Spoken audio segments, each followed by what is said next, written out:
"You smell like garbage," says angry wife to her garbage collector husband while demanding a divorce.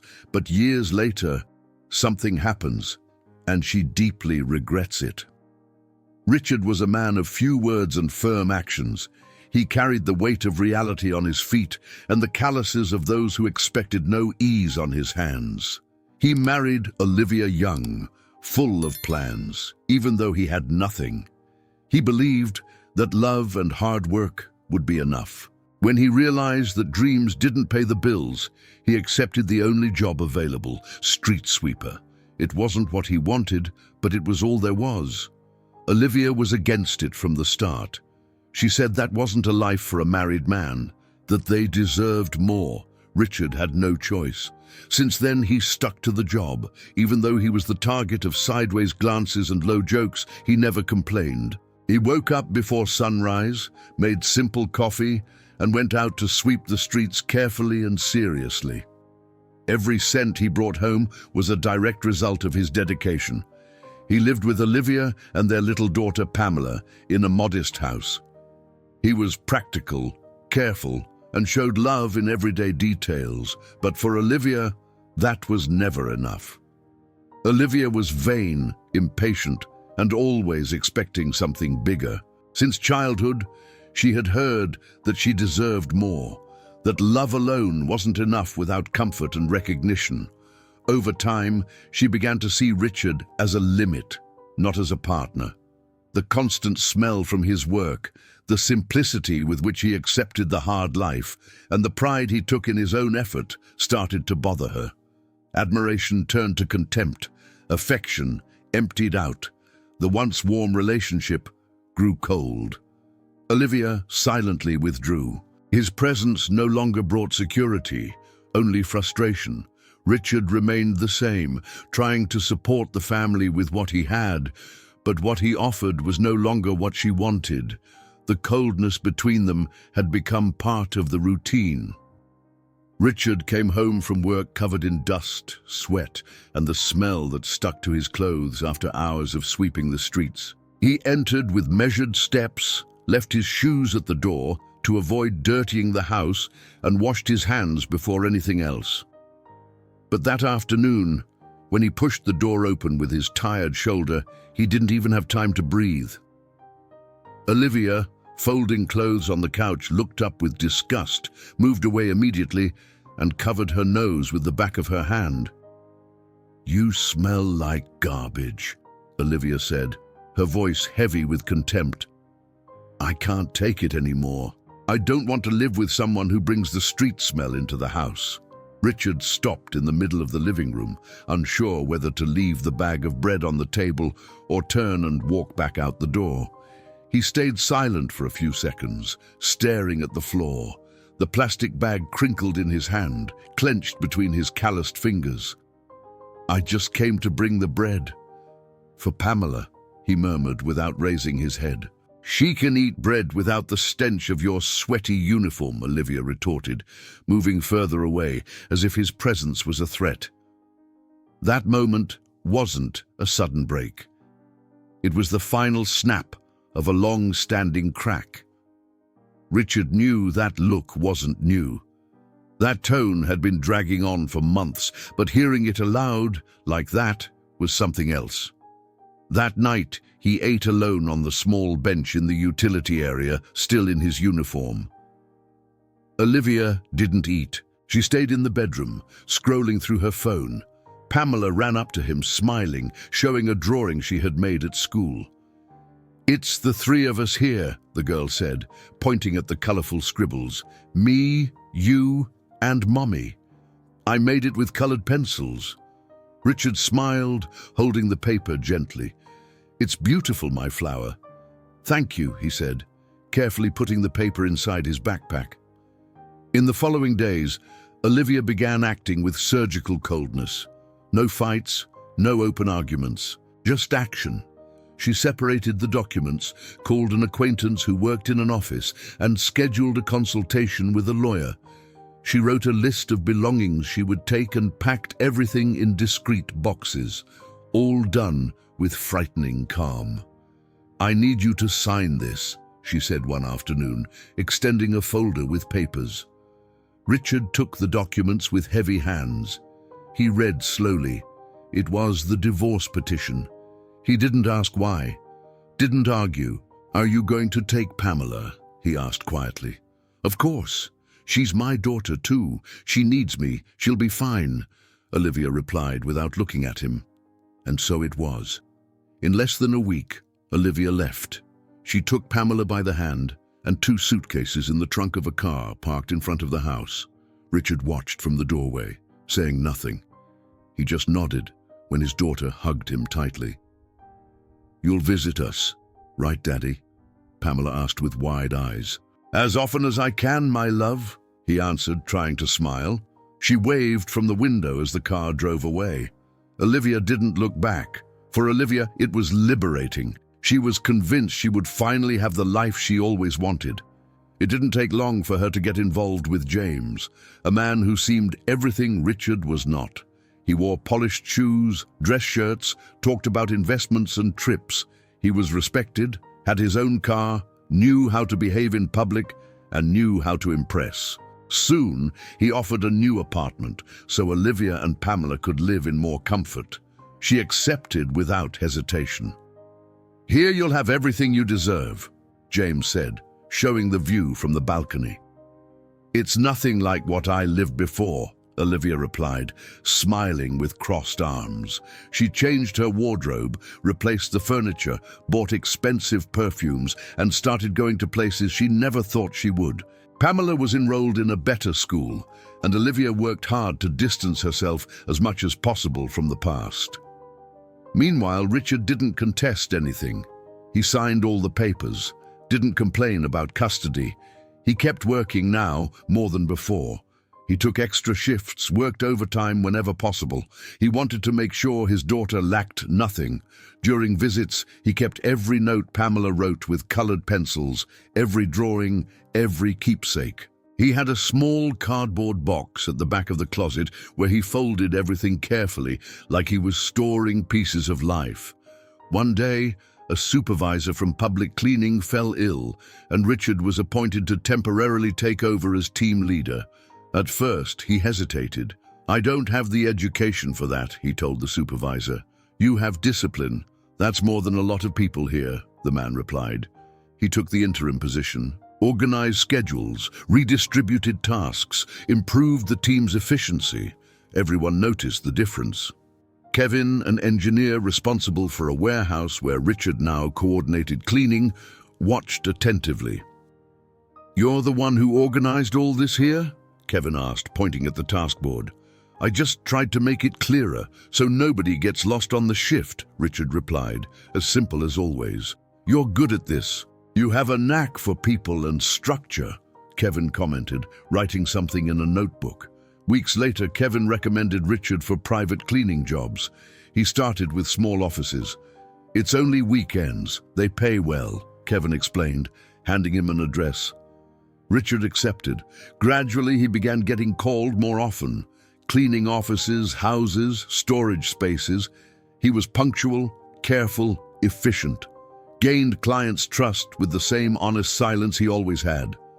It was on a stuffy morning that Richard arrived at one of the houses Kevin had referred him to. It was an old, well-kept property. When he knocked on the gate, he was greeted by a woman with a calm expression, attentive eyes, and measured gestures. She was Rebecca, Kevin's sister and the owner of the small rental building. "You must be Richard?" she asked, holding a key. "Yes, I am. I came to clean. Kevin recommended me," he replied, respectfully taking off his cap. "I'm Rebecca." "The house is mine," she said, handing him the key. "Start with the utility area. We'll see the rest later." He nodded and got to work with his usual precision. Organized materials, separated cloths, filled buckets with the right amount of product. While cleaning, Rebecca watched from a distance between her tasks. She noticed how he checked the corners twice, folded the cloths, and left every detail flawless. He was different from others she had hired. "You have a knack for this," she commented later while he scrubbed the kitchen floor. "This is what I know how to do. I try to do it well," Richard replied without stopping his hands. She hesitated for a moment, leaning against the doorframe before continuing. "Do you work on your own or for a company?" "I do side jobs, but I'm still with public cleaning," he explained. "These extra jobs help make ends meet." Rebecca was silent, but seemed to be thinking. "Have you ever thought about organizing these gigs as an actual business? Formalize it, manage earnings and expenses better?" Richard looked at her with a slightly furrowed brow. "I never stop to think about that. I just work every day and take what comes. If you want, I can help you with that. I'm not an expert, but I manage the rentals here. I have spreadsheets, records, some notes. I can show you how I keep the accounts." Richard was surprised. He thanked her, but hesitated. "I don't want to bother you. You're already paying me for the service. It's not a bother, it's just an exchange. You take care of this place like no one else. The least I can do is help in another way." He thought for a moment, and then nodded with a half-smile. "If you have the patience to teach me, I'll accept." The following week, he returned to clean another part of the house. At the end of the job, Rebecca called him to sit down at the table. She grabbed a notebook, a simple spreadsheet, and began explaining how she recorded income and expenses, how she organized what she received from tenants and the costs of maintenance. "It's nothing fancy," she said, "but it helps not to be in the dark." Richard listened attentively, took notes, asked short questions, tested calculations with his fingers. It was new to him, but made sense. Their meetings became routine. He cleaned, she taught. Bit by bit, he began recording everything. Hours, service rates, product costs, learned to set aside part of what he earned, avoid waste, plan days more clearly. It wasn't just about money. It was about control, about seeing what used to be just exhaustion as something that could grow. Rebecca noticed the change, saw in his eyes a different focus, steadier, as if for the first time he was plotting a path instead of just going with the flow. One afternoon, while they were closing the week's accounts together, she decided to ask, "Have you ever thought about starting your own company?" Rebecca asked. "I don't even know where to start," he said. "You have the capacity, and now you have structure." Over time, Richard registered a simple company, hired 2 old colleagues from public cleaning, bought better equipment, and set up a small service plan. He started working as an independent contractor. More hours, more responsibility, but finally, more return. Still, he never showed off what he had achieved. He remained simple, straightforward, faithful to his values, didn't talk about his new phase to Olivia, didn't brag. When he saw Pamela, he preferred to ask about school. And so, quietly, Richard was starting over. Not as a reaction to abandonment, but as an extension of the same effort he had always made. Only now, finally, someone had noticed. While Richard structured his small business with steady steps, Olivia lived through the silent breakdown of the fantasy she had bought. Life with James, once a symbol of a dreamed rise, began to reveal its harshest side. The refined-looking man with persuasive speech gradually showed himself to be controlling. What had once been pampering and compliments became veiled demands, expectations about her behavior, schedule, even her clothes. "Are you going out in that blouse?" he asked one night, his gaze hard. "It's just a normal blouse," Olivia answered, trying to sound casual. "Too normal and too short. I don't want people looking at you on the street." She laughed nervously, trying to dodge, but he didn't laugh back. What followed was predictable. A long argument, marked by harsh words and cold silences lasting days. The apartment, once a symbol of achievement, had become a luxury prison. James monitored every step, complained when she took too long at the market, griped about phone calls, created tension, even over glances she barely noticed. "Who were you talking to just now?" he would ask after a quick call. "It was the school about Pamela," Olivia would answer, tired. I don't like it when you try to hide things. I notice. His promises about stability, trips, and the future turned into emotional blackmail. When she said she didn't feel good, he answered coldly, "You only have this life because of me. Without me, you'd go back to the trash you came from."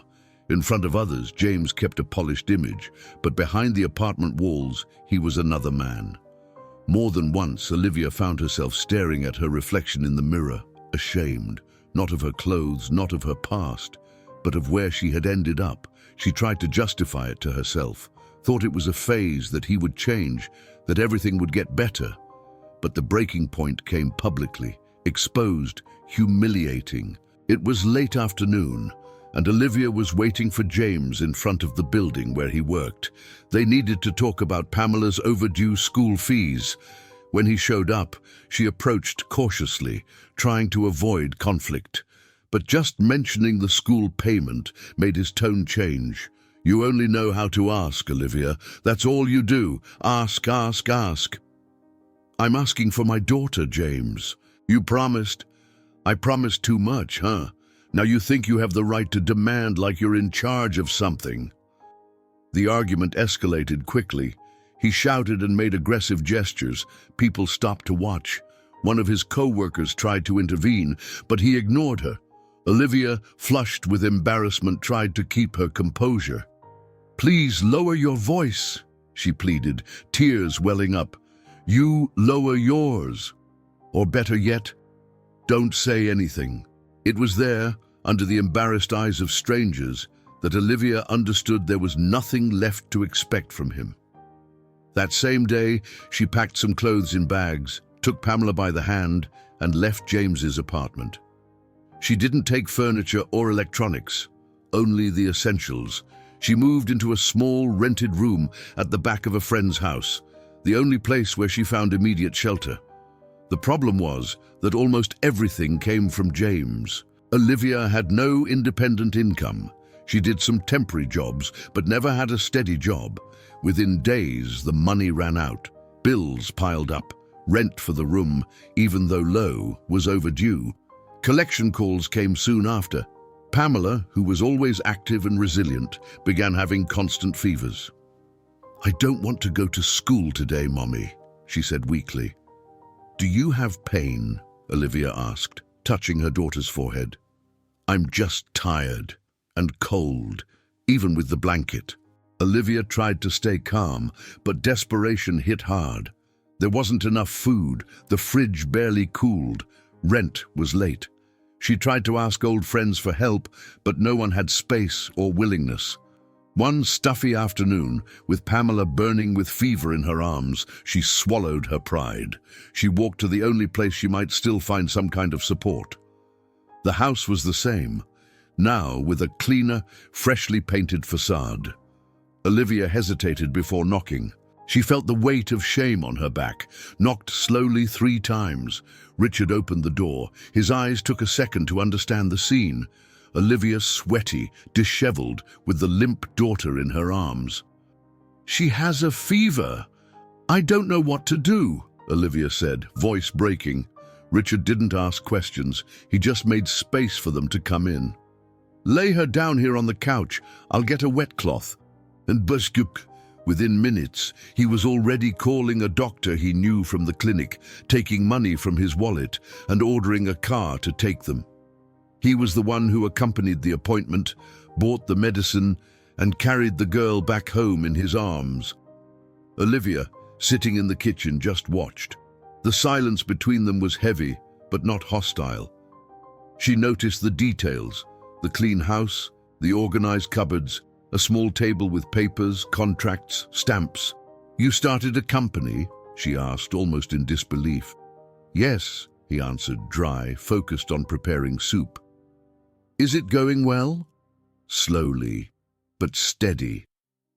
Pamela spent the next days recovering in a room Richard improvised with a fan, clean sheets, and a new lamp. Olivia helped as she could, washed dishes, cleaned furniture, but avoided talking about the past. Over time, it became hard not to notice how he had changed.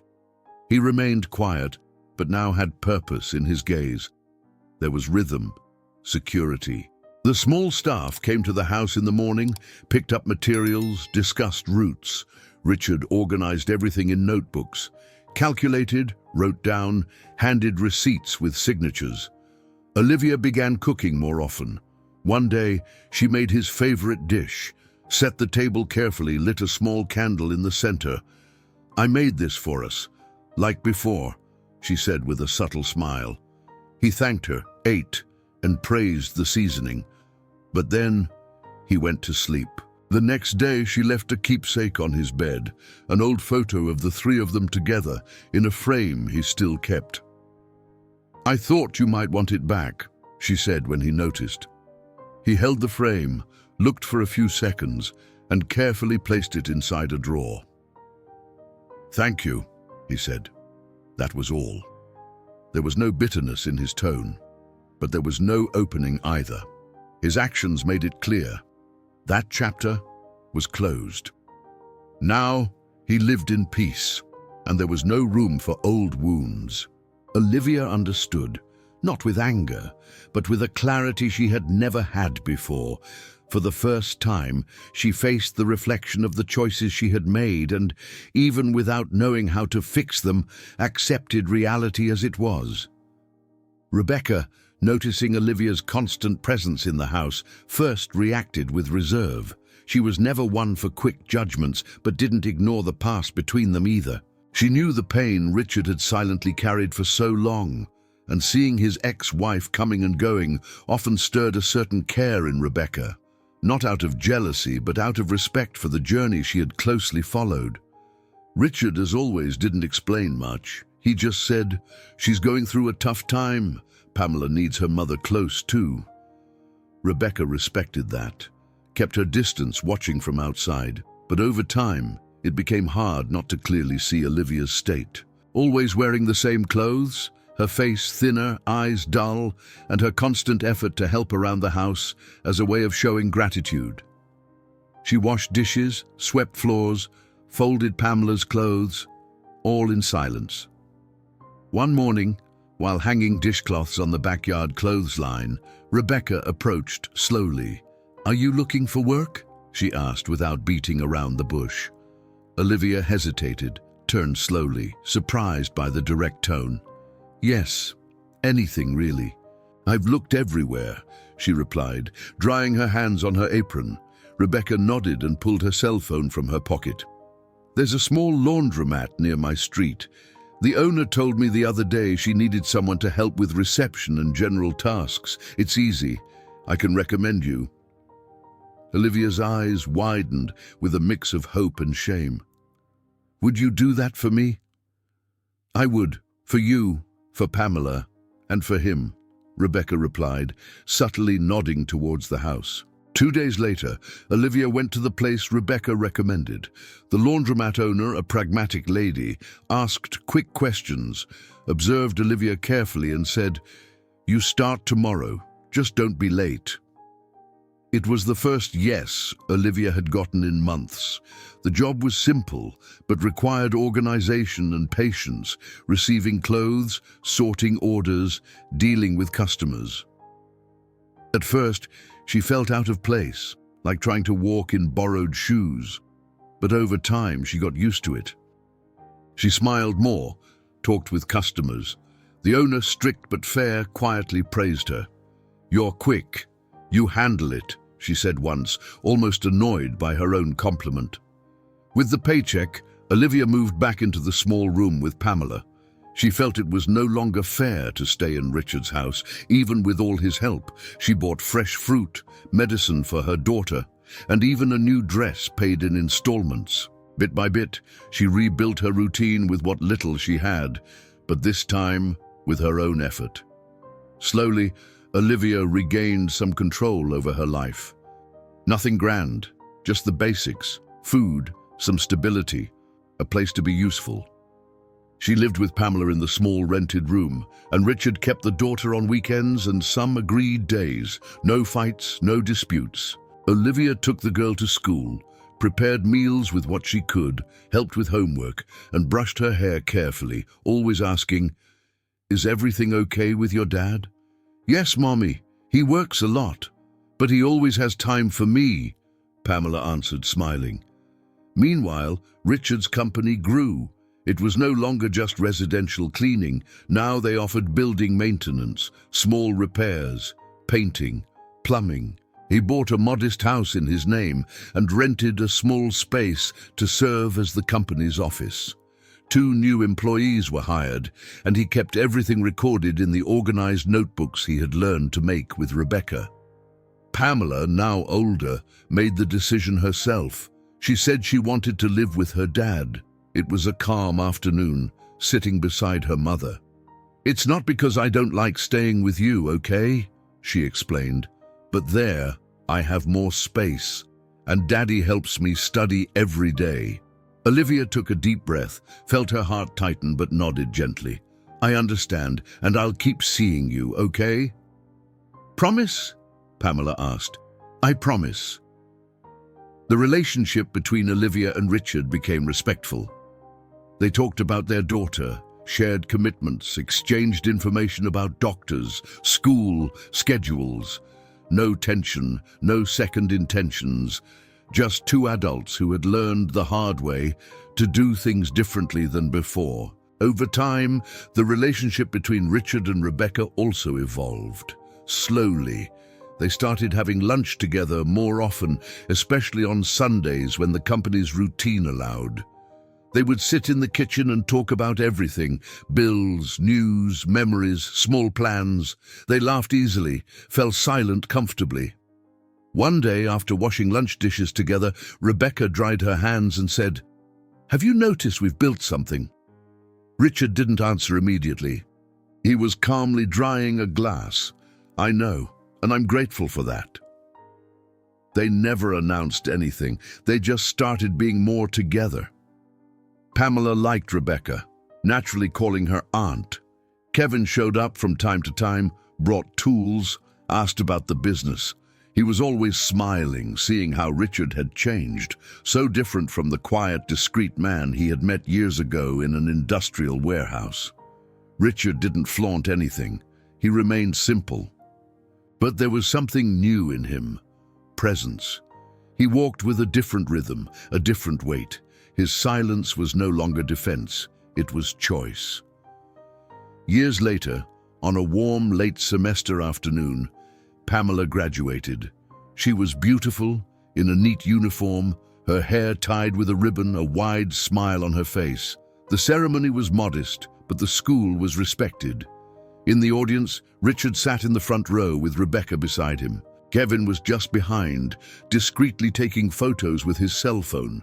Further back, Olivia watched silently. Pamela received her diploma, and as soon as she got off the stage, ran straight to her dad. "I did it, Daddy," she said, hugging him tightly, the document still in her hand. "You deserve it. I'm so proud of you," Richard replied, holding back tears. Rebecca smiled and patted the girl's back. Kevin applauded enthusiastically. Olivia, standing further away, observed everything. There was no envy, no bitterness, just serene acceptance. She knew she had made mistakes. She knew the paths she had chosen came at a cost. But there, seeing her daughter smile, her ex-husband firm and respected, and life moving forward, she understood something essential. Not every mistake can be fixed, but every regret can turn into learning. Richard, the man she had despised for smelling like garbage, was now a symbol of respect. He didn't conquer the world, but he conquered himself. And for someone who had been disbelieved even by those who said they loved him, that was more than enough. If you enjoyed this story, don't forget to subscribe to the channel, leave a comment, give it a like, and activate the notification bell so you don't miss any of our upcoming videos. See you in the next story.